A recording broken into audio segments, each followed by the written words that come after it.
Cuộc phỏng vấn này đã dạy cho bà Matilda một bài học lịch sử mà bà không bao giờ có thể tìm thấy trong bất kỳ cuốn sách nào trên trái đất. Lực lượng viễn chinh The Domain nhìn nhận các sự kiện lịch sử theo một cách hoàn toàn khác với con người chúng ta. Errol tiết lộ. Lực lượng viễn chinh The Domain đã chứng kiến sự hồi sinh mạnh mẽ của khoa học và văn hóa phương Tây kể từ năm 1150 sau công nguyên, thời điểm tàn tích cuối cùng của hạm đội không gian của đế chế cũ trong hệ mặt trời bị phá hủy. Lúc đó, ảnh hưởng của hoạt động thôi miên từ xa đã giảm nhẹ một chút, nhưng vẫn còn rất mạnh. Chỉ một lượng nhỏ thiệt hại thôi cũng đủ khiến cơ chế thôi miên của đế chế cũ suy yếu. Nhờ vậy, một số ký ức về công nghệ của dải ESP bắt đầu trở lại. Từ đó, thời kỳ đen tối ở châu Âu dần kết thúc. Sau đó, kiến thức về các định luật vật lý và điện cơ bản bùng nổ, tạo nên cuộc cách mạng khoa học trên trái đất. Nhiều thiên tài bắt đầu nhớ lại những kiến thức và công nghệ mà họ từng có trước khi bị đưa đến đây. Isaac Newton là ví dụ điển hình nhất. Chỉ trong vài thập kỷ, ông đã một mình tái tạo lại một số lĩnh vực khoa học và toán học quan trọng. Thực ra, những kiến thức này ông đã biết từ trước khi bị ném xuống trái đất. Thông thường, con người không thể khám phá nhiều như vậy chỉ trong một kiếp sống. Những người này đã mang kiến thức từ các nền văn minh tồn tại hàng nghìn tỷ năm trước. Errol nhấn mạnh.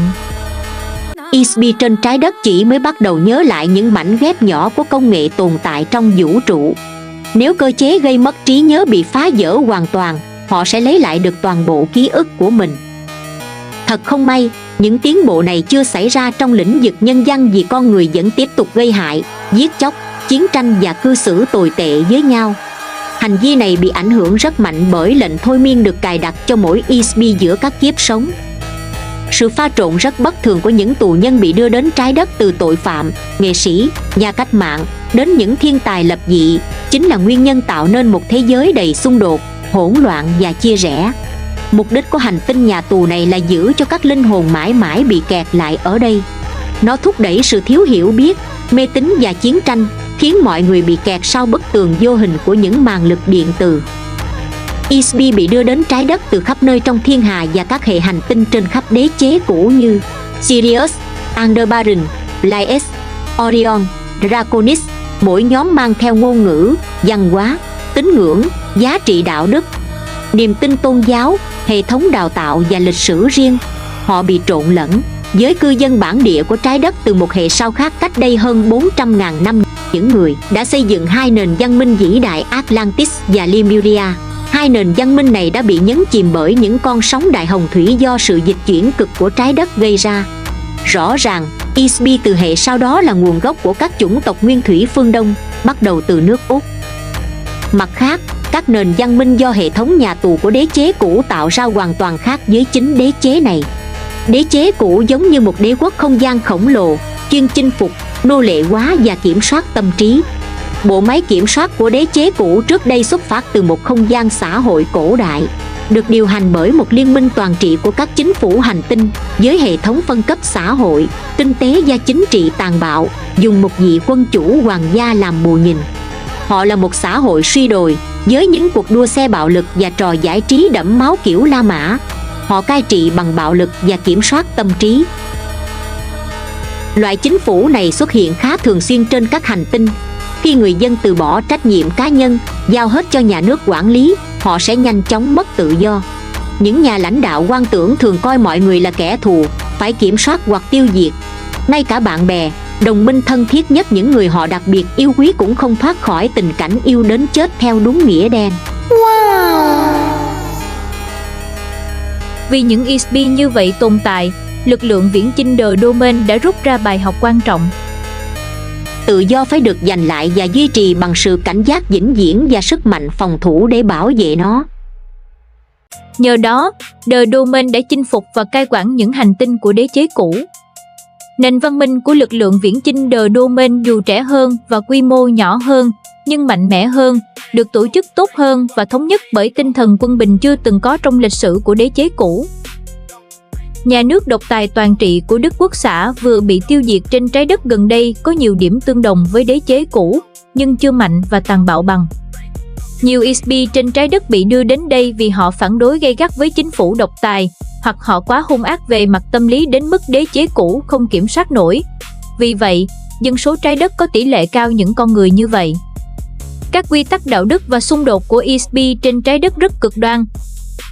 Cuộc chinh phục của lực lượng viễn chinh The Domain đối với các hành tinh trung tâm của đế chế cũ được thực hiện bằng pháo điện từ. Công dân của các hành tinh trung tâm quyền lực của đế chế cũ là một xã hội nô lệ bẩn thỉu, suy đồi. Họ chỉ biết đóng thuế, lao động mù quáng, thực hành tục ăn thịt người và xem những cuộc đua xe bạo lực cùng trò giải trí đẫm máu, như kiểu rạp xiếc La Mã, là thú vui duy nhất. Họ cai trị bằng bạo lực và kiểm soát tâm trí. Bất kể lý do chính đáng nào, The Domain vẫn cẩn thận không dùng vũ khí hạt nhân thô sơ để tránh hủy hoại tài nguyên hành tinh.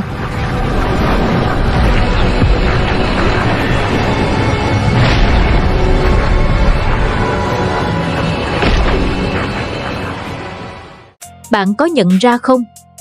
Nền văn minh Hoa Kỳ ngày nay đang bắt chước một số đặc trưng của đế chế cũ, đặc biệt trong thiết kế máy bay, ô tô, tàu thuyền, tàu hỏa và điện thoại. Wow! Tương tự, các tòa nhà hiện đại hay tương lai trên trái đất cũng thường gợi nhớ đến kiến trúc của đế chế cũ. Chính phủ của đế chế cũ, trước khi bị The Domain thay thế, bao gồm những sinh vật sở hữu trí thông minh rất đáng sợ. Họ hành xử giống hệt như những kẻ đã đày họ xuống trái đất. Họ là một lời nhắc nhở ghê rợn về một châm ngôn bất hủ mà một ESP thường sẽ thể hiện dựa vào sự đối xử mà họ nhận được từ những người khác. Lòng tốt nuôi dưỡng lòng tốt, tàn nhẫn tạo ra tàn nhẫn. Một thực thể phải dũng cảm, thông minh và sẵn sàng dùng sức mạnh để bảo vệ người vô tội. Nhưng cần có sự hiểu biết và kỷ luật lớn lao để ngăn chặn sự tàn bạo một cách hiệu quả mà không bị ác ý chi phối. Chỉ một chính phủ quỷ quyệt, ích kỷ mới dùng logic và khoa học để biện minh cho việc giết người, xóa ký ức và ném họ vào nhà tù hành tinh cùng với đối thủ chính trị, tội phạm, thiên tài và những sinh vật tàn tật của cả một thiên hà. Ero dừng lại một chút rồi tiếp tục. Khi ESP bị trục xuất khỏi đế chế cũ và bị đẩy xuống trái đất, họ bị xóa sạch ký ức và bị thôi miên để tin rằng đã xảy ra điều gì khác. Sau đó, họ bị cấy vào các cơ thể sinh vật trên trái đất. Các nền văn minh giả tạo được thiết kế để trông hoàn toàn khác với nơi họ từng sống. Tất cả ESP ở Ấn Độ, Ai Cập, Babylon, Hy Lạp, La Mã và châu Âu thời Trung Cổ đều bị hướng dẫn xây dựng văn hóa theo những khuôn mẫu sẵn có từ các nền văn minh cũ đã tồn tại hàng tỷ năm trong vũ trụ. Ban đầu họ được đưa đến các vùng như Ấn Độ, sau đó dần lan rộng sang Lưỡng Hà, Ai Cập, Mesoamerica, Achaea, Hy Lạp, La Mã, châu Âu thời Trung Cổ và cuối cùng là Tân Thế Giới. Họ đã bị thôi miên để làm theo những khuôn mẫu nhất định của từng nền văn minh bởi nhóm điều hành nhà tù đế chế cũ. Đây là cách ngụy trang thời gian và vị trí thực sự của họ. Ngôn ngữ, trang phục, phong tục của mỗi nền văn minh giả, tất cả đều nhằm củng cố sự mất trí nhớ, khiến họ không nhớ về những hành tinh ban đầu nơi họ bị trục xuất. Ngược dòng thời gian, các nền văn minh này có xu hướng lặp đi lặp lại chính bởi những ESP, những người tạo ra chúng đã trở nên quen thuộc với những khuôn mẫu và phong cách kiến trúc, ngôn ngữ, phong tục, toán học, giá trị đạo đức. Việc sao chép một thứ quen thuộc, có sẵn, được kiểm chứng sẽ luôn dễ dàng hơn việc sáng tạo ra cái mới rất nhiều. Ero tiếp tục tiết lộ những thông tin quan trọng về bản chất thực sự của trái đất. Loại hành tinh như trái đất được gọi là mặt trời loại 12, hành tinh hạng 7, tức là hành tinh có dạng sống dựa trên carbon và oxy. Phân loại này dựa trên kích thước và cường độ bức xạ của ngôi sao, khoảng cách quỹ đạo, mật độ, lực hấp dẫn và thành phần hóa học. Tương tự, hệ động thực vật cũng được chỉ định và xác định theo loại sao và phân hạng hành tinh mà chúng sinh sống. Trung bình, tỷ lệ hành tinh trong vũ trụ có bầu khí quyển thoáng khí và phù hợp cho sự sống như trái đất là rất nhỏ. Hầu hết các hành tinh khác không có bầu khí quyển thích hợp để cung cấp dinh dưỡng cho thực vật và sinh vật. Ero sau đó tiết lộ một bí mật lớn về nguồn gốc của nhiều tôn giáo trên trái đất.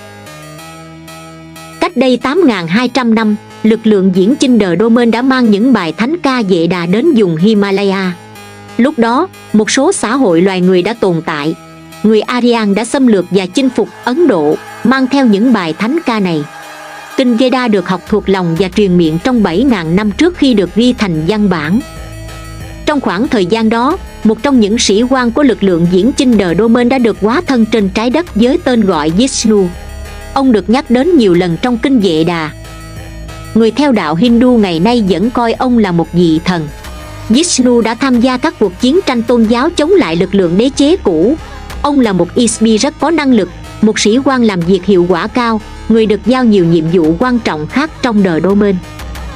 Toàn bộ giai đoạn này được sắp đặt và dàn dựng như một cuộc tấn công và nổi loạn chống lại hệ thống Bách Thần Ai Cập do đế chế cũ cài đặt. Mục tiêu là giúp nhân loại giải phóng khỏi những yếu tố giả tạo, vốn khiến mọi người chỉ chú ý vào các vị thần và nghi lễ thờ cúng mê tín do các thầy tư tế quản lý. Tất cả đều là một phần của sự thao túng tinh thần của đế chế cũ nhằm che giấu tội ác của họ với Isbi trên trái đất. Chức vị tư tế hay cai ngục được dùng để củng cố ý tưởng rằng một cá nhân chỉ là một cơ thể sinh học, không phải là linh hồn bất tử. Cá nhân không có danh tính, không có tiền kiếp, không có quyền lực. Chỉ các vị thần mới có quyền lực, và các thầy tư tế là người đứng giữa con người với các vị thần. Con người làm nô lệ cho mệnh lệnh của các thầy tư tế, nếu con người không tuân theo sẽ bị trừng phạt tinh thần vĩnh viễn.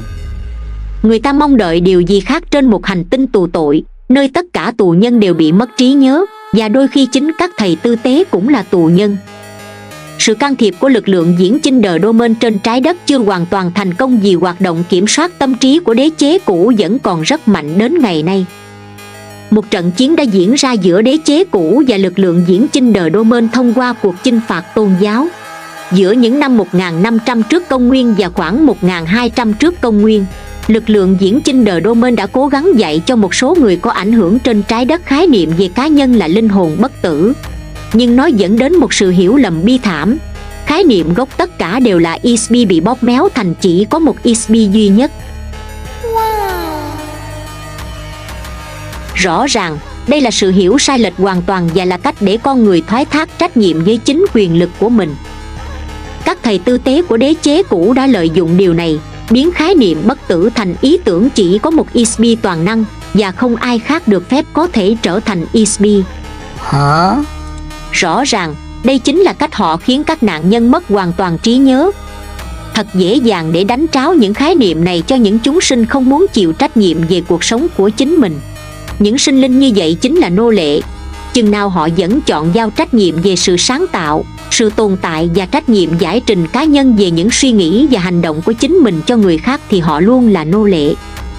Do đó, khái niệm về một vị thần duy nhất ra đời và được thúc đẩy bởi nhiều nhà tiên tri tự xưng, tiêu biểu là Moses, thủ lĩnh nô lệ Do Thái. Ông lớn lên trong gia đình Pharaoh Amenhotep III, Akhenaten và Nefertiti. Pharaoh Akhenaten không thông minh lắm và bị tham vọng tự tôn chi phối. Ông thay đổi khái niệm về bản thể tâm linh cá nhân thành thần mặt trời Anten. Cuối cùng, ông bị ám sát bởi hai thầy tế của Amun, Amen, là Maya và Parennefer, những người đại diện cho lợi ích của đế chế cũ. Ý tưởng về một thiên chúa được Moses duy trì khi ông ở Ai Cập. Ông dẫn những nô lệ Do Thái rời Ai Cập. Khi băng qua sa mạc, Moses bị một lực lượng của đế chế cũ chặn lại gần núi Sinai. Ông bị lừa tin rằng người thống lĩnh đó là vị thần duy nhất qua lệnh thôi miên. Sau đó, những nô lệ Do Thái tôn thờ vị thần này và gọi là Yahweh, nghĩa là ẩn danh, vì Isbi đó không thể dùng tên thật để tránh lộ danh tính hay bí mật của đế chế cũ. Đó là lý do hầu hết dấu vết gặp gỡ giữa đặc nhiệm không gian và con người đều bị che giấu, ngụy trang, phủ nhận hoặc định hướng sai. Đặc vụ của đế chế cũ này đã liên lạc với Moses trên một đỉnh núi ở sa mạc và giao cho ông 10 điều răn, thực chất là những lệnh thôi miên bắt buộc, khiến Isbi hoàn toàn phụ thuộc vào ý muốn của người vận hành. Những lệnh này vẫn còn hiệu lực và ảnh hưởng đến suy nghĩ của hàng triệu Isbi đến ngày nay. Tình cờ, chúng tôi phát hiện chữ Yahweh cũng được lập trình và mã hóa trong kinh Torah. Khi đọc theo nghĩa đen và giải mã, nó chứa rất nhiều thông tin sai lệch. Cuối cùng, Thánh ca Vệ Đà trở thành nguồn gốc của tất cả các tôn giáo phương Đông và triết học của Đức Phật, Lão Tử, Zoroaster. Những triết lý này đã thay thế sự sùng bái thần tượng cực đoan của các tôn giáo do đế chế cũ tạo ra và trở thành nguồn gốc thực sự của sự tử tế và lòng trắc ẩn.